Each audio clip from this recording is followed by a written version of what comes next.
বিশ্ব ফুটবলের প্রতিভা খুঁজে বের করে আনার কাজটা ভালো করেই জানা আছে রিয়াল মাদ্রিদ প্রেসিডেন্ট ফ্লোরেন্তিনো পেরেজের। বিশ্বের আনাচে কানাচে থেকে সেরা মানের ফুটবলারদের বাছাই করা এবং যে কোনো মূল্যে তাদের দলে ভেড়ানোর কাজটা পেরেজের চেয়ে কেই বা ভালো পারে। তাই তো ক্লাব ফুটবলের সবচেয়ে বড় শিরোপা চ্যাম্পিয়ন্স ট্রফিতেও রয়েছে রিয়াল মাদ্রিদের আধিপত্যতা। বিশ্বের বাঘা বাঘা ফুটবলারদের নিয়ে দল গঠন করে চ্যাম্পিয়ন্স লিগে রাজত্ব করে চলেছে রিয়াল মাদ্রিদ।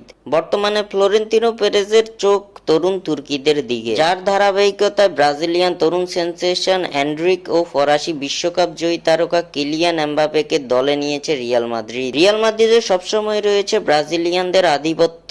বিশেষ করে ব্রাজিলের তরুণ প্রতিভাবান খেলোয়াড়দের সবচেয়ে বেশি দলে টানে রিয়াল মাদ্রিদ। তবে এক্ষেত্রে আর্জেন্টাইনদের দিকে চোখ কমই দেন রিয়াল প্রেসিডেন্ট। তবে এবার আর্জেন্টিনার এক বিস্ময়কর মিডফিল্ডারকে কিনতে উঠে পড়ে লেগেছে রিয়াল মাদ্রিদ। আর্জেন্টিনার তরুণ মিডফিল্ডার ফ্র্যাঙ্কো মাস্তাতুনোকে কিনতে ট্রান্সফার মার্কেটে বেশ জোরে সোরে নেমেছে ফ্লোরেন্তিনো পেরেজ।